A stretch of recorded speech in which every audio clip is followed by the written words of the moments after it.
नमस्कार बच्चों, ये मोस्ट इंपोर्टेंट नियम है, पेपर में आ सकता है। आईएमपी लगा दे रहा हूं यहां पर मैं। पेपर में आपको आ सकता है, पेपर में आ जाएगा, इसको याद कर लो। 100% भैया ये हर साल आता है। मोस्ट इंपोर्टेंट नियम है ये। वार्षिक में भी आएगा, आपको छमाही में आने वाला है ना। पेपर में आपको आने वाला है कक्षा नौवीं की विज्ञान का अध्याय 9। कक्षा नौवीं की विज्ञान का अध्याय 9।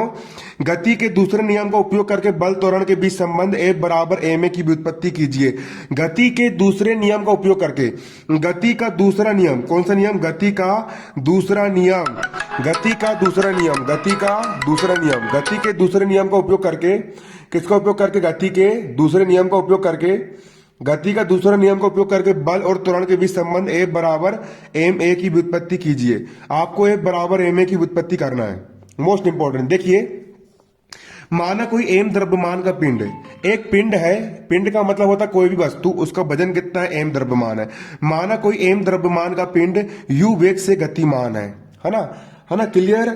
माना कोई एम द्रव्यमान का पिंड u वेग से क्या है? गतिमान है। अध्याय 9 का क्वेश्चन है, कक्षा 9 के विज्ञान का। माना कोई एम द्रव्यमान का एक पिंड है और उसकी स्पीड कितनी है? उसकी स्पीड कितनी है? उसकी शुरू में स्पीड कितनी है? उसका u वेग है। वेग का मतलब होता है स्पीड। माना देखो, ये कोई एम द्रव्यमान का पिंड है और कितने की स्पीड से चल रहा है? u वेग से गतिमान है। अब इस पिंड पर अपन ने F बल आरोपित करें। इस पिंड पर अपन ने कितनी ताकत लगा, कितना फोर्स? बल का मतलब होता है फोर्स, फोर्स यानी F। इस पिंड पर अपन ने F बल आरोपित करें। एम द्रव्यमान का कोई पिंड हो गया, तो एम द्रव्यमान का जो पिंड है वो u वेग से, u स्पीड से गतिमान है, u वेग से गतिमान है। इस पिंड पर अपन ने F बल आरोपित करें, तो t समय बाद, कितने समय बाद? t समय बाद इसका वेग कितना हो गया भैया? v हो गया। t समय बाद इसका वेग कितना हो गया? v हो गया। फिर लिया, देखो, माना कोई एम द्रव्यमान का कोई पिंड है, ये हो गया आपका पिंड, ये गति कर रहा है, देखो गति कर रहा है। ये एम द्रव्यमान का कोई पिंड हो गया, एम द्रव्यमान का कोई पिंड हो गया, है ना, हो गया पिंड। ये u वेग से गति कर रहा है, देखो गति कर रहा है, u वेग से क्या गतिमान है। फिर मैंने इसे बल लगाया बल, ये लगाया बल, तो स्पीड, गति इसकी तेज हो गई, है ना। शुरू में u वेग से गतिमान था ये, है ना। माना कोई एम द्रव्यमान का पिंड u वेग से गतिमान है। इस पिंड पर F बल आरोपित करने पर, इस पिंड पर मैंने F बल आरोपित करा, F बल लगाया, तो t समय बाद इसकी जो स्पीड थी, इसका जो वेग था वो v हो जाता है। तो वस्तु का प्रारंभिक संवेग, संवेग बराबर होता है द्रव्यमान गुणा वेग। संवेग बराबर क्या होता है? द्रव्यमान गुणा वेग। संवेग बराबर क्या होता है? द्रव्यमान गुणा वेग। तो प्रारंभ में वस्तु का संवेग, संवेग का सूत्र होता है द्रव्यमान गुणा वेग। द्रव्यमान कितना है? द्रव्यमान भैया m, तो द्रव्यमान का मान रख दिए m, और प्रारंभ में उसका जो वेग था u था, तो यहां पर आ गया u, द्रव्यमान गुणा वेग, द्रव्यमान हो गया m और प्रारंभिक वेग हो गया इसका u, तो m इंटू u। क्लियर। संवेग बराबर होता है द्रव्यमान गुणा वेग, तो द्रव्यमान हो गया m और वेग हो गया इसका u, तो m इंटू u। अब t समय बाद इसका वेग कितना हो गया? t समय बाद इसका वेग v हो गया, तो t समय बाद वस्तु का संवेग, संवेग बराबर होता है द्रव्यमान गुणा वेग, तो द्रव्यमान हो गया m, द्रव्यमान हो गया m गुणा वेग हो गया आपका v हो गया, क्योंकि t समय बाद वेग v है ना, तो t समय बाद संवेग के लिए वेग लेंगे तो यहां पर v आएगा। क्लियर। अब संवेग में परिवर्तन, परिवर्तन का मतलब होता है अंतर, परिवर्तन का मतलब होता है अंतर। बाद का संवेग में से यदि हम पहले का संवेग घटा देंगे तो परिवर्तन निकल जाएगा, तो t समय बाद संवेग में परिवर्तन, है ना। तो अंतिम संवेग माइनस प्रारंभिक संवेग आएगा इसका। क्लियर है। तो भैया बाद का संवेग है एम बी, तो यहां पर लिख दिया हमने एम बी, फिर माइनस वस्तु का प्रारंभिक संवेग है यू, एम यू, तो यहां पर लिख दिया हमने एम यू। क्या लिख दिया? यहां पर हमने एम यू लिख दिए। अब यहां पर भी एम और यहां पर भी एम है, तो दोनों के पास से यहां पे हमने एम कॉमन निकाल लिए। यहां से एम कॉमन निकल गया, यहां पर सिर्फ भी बचा। यहां से एम कॉमन निकल गया, यहां पर सिर्फ कितना बचा? आपका यू बचा। क्लियर। तो टी समय में संवेग परिवर्तन आ गया एम भी माइनस यू आ गया। टी समय में संवेग परिवर्तन कितना आ गया? एम भी माइनस यू आ गया। टी समय में संवेग परिवर्तन यहां पर निकल के आ गया आपका एम कॉमन निकल गया, भी माइनस यू आ गया। टी समय में संवेग परिवर्तन हो गया, एम बाहर निकल गया, यहां से भी बचा, यहां से भी एम बाहर निकल गया, इसमें आप कितना बचा? यू बचा। अब निकाल लेंगे हम संवेग परिवर्तन की दर। हम क्या निकाल लेंगे? हम निकाल लेंगे संवेग परिवर्तन की दर। अब हम निकाल लेंगे भैया संवेग परिवर्तन की दर। दर का मतलब होता है बट्टे में आपको टी लेके चलना है, तो वो दर निकल जाएगा। दर का मतलब होता है बट्टे में हम क्या ले लेंगे? यहाँ पर टी लेके चलेंगे, तो दर मतलब बट्टे में टी, समय टी लेके चलेंगे, तो दर का मतलब होता है बट्टे में हमको समय टी लेकर के चलना है। तो संवेग परिवर्तन की दर, तो दर निकालने के लिए बट्टे में टी लगा देंगे, तो एम भी माइनस यू बट्टे यहां पर हो जाएगा आपका टी, एम भी माइनस यू बट्टे हो जाएगा यहां पर टी। अब देखो भैया, गति के प्रथम समीकरण से, गति का प्रथम समीकरण मैंने अभी वीडियो में आपको पढ़ाया हूं। तो गति का प्रथम समीकरण क्या होता है? गति का प्रथम समीकरण क्या होता है? गति का प्रथम समीकरण होता है हमारा v बराबर, गति के प्रथम समीकरण से हम v माइनस यू बटे टी को हम a लिख सकते हैं। v माइनस यू बटे टी को हम क्या लिख सकते हैं? a लिख सकते हैं। तो संवेग परिवर्तन की दर का यहां पर जाएगा आपका, संवेग परिवर्तन की दर का यहां पर आपको जाएगा, संवेग परिवर्तन की दर,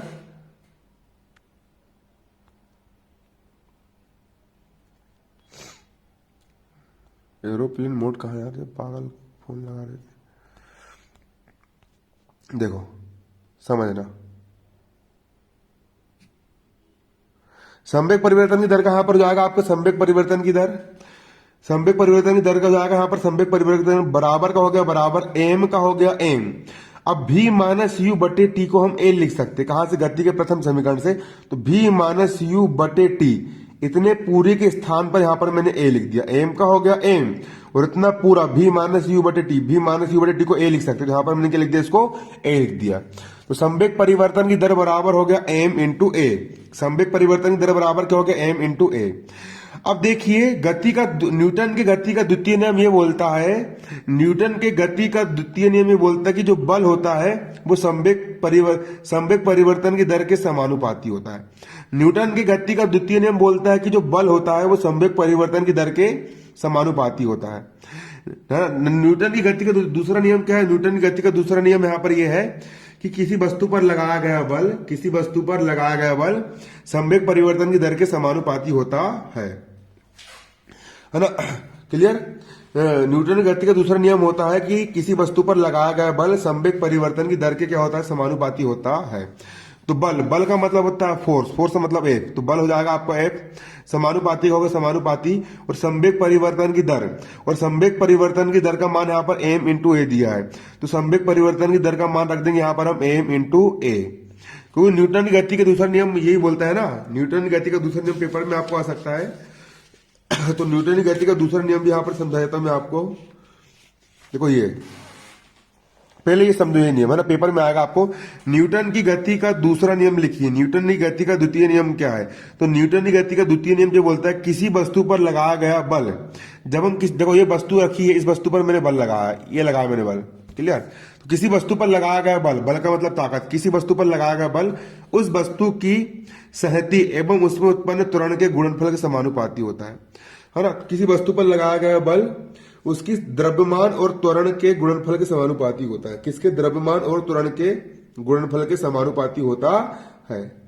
किसी वस्तु पर लगाया गया बल तो द्रव्यमान गुणा त्वरण बराबर होता है संवेग। किसी वस्तु पर लगाया गया बल उस वस्तु की सहती, किसी वस्तु पर लगाया गया बल, बल का मतलब F, किसी वस्तु पर लगाया गया बल, बल का मतलब F, उस वस्तु की सहती, सहती मतलब द्रव्यमान m, उस वस्तु की सहती, सहती मतलब द्रव्यमान m, और उस वस्तु में उत्पन्न त्वरण, उस वस्तु में उत्पन्न त्वरण, है ना? किसी वस्तु पर लगाया गया बल, किसी वस्तु पर लगाया गया बल, किसी वस्तु पर लगाया गया बल उस वस्तु के द्रव्यमान, उस वस्तु के द्रव्यमान या सहती, उस वस्तु के द्रव्यमान और त्वरण के गुणनफल के समानुपाती होता है या बराबर होता है। ये लिखा, किसी वस्तु पर लगाया गया बल उस वस्तु की सहती और उसमें उत्पन्न त्वरण के गुणनफल के बराबर होता है। किसी वस्तु पर लगाया गया बल उस वस्तु के द्रव्यमान और त्वरण के गुणनफल के बराबर होता है। क्लियर? तो देखो, न्यूटन की गति के द्वितीय नियम से हो जाएगा, न्यूटन की गति का द्वितीय नियम से जाएगा, जो बल किसी वस्तु पर लगाया गया बल, है ना, किसी वस्तु पर लगाया गया बल उसके द्रव्यमान m और त्वरण a के गुणनफल के समानुपाती होता है। ये समानुपाती का चिन्ह होता है। क्या चिन्ह होता है? समानुपाती का चिन्ह होता है। क्लियर है? F का हो गया F का यहाँ पर क्या हो जाएगा आपका? F हो जाएगा। समानुपाती हटता है और बराबर लगता है। समानुपाती हटता और क्या लगता है? बराबर लगता है। समानुपाती हटा क्या लग गया? बराबर लग गया। और यहाँ पर हम एक नियतांक के ले लेंगे, एक नियतांक यहाँ पर हम क्या ले लेंगे? के ले लेंगे। m इंटू ए हो जाएगा यहाँ पर, m इंटू ए हो जाएगा। m इंटू ए का यहाँ पर हो गया आपका m इंटू ए हो गया। क्लियर है? इसके बाद समीकरण 1। अब क्या करो, देखो अब यहां पर हम यदि एफ का मान और एम का मान और ए का मान 1 ले लेंगे, एफ का मान 1 हो जाएगा तो के का मान 1 हो जाएगा, और जब के का मान 1 हो जाएगा तो के बराबर 1 यहां पर रख देना। तो एफ का हो गया एफ, के का मान 1 यहां रख देंगे तो एम इंटू 1 हो जाएगा एम इंटू, तो एफ बराबर एम ए। यहां पर इस प्रकार आपका व्यंजक सिद्ध हो जाता है। धन्यवाद। जय हिंद, जय भारत।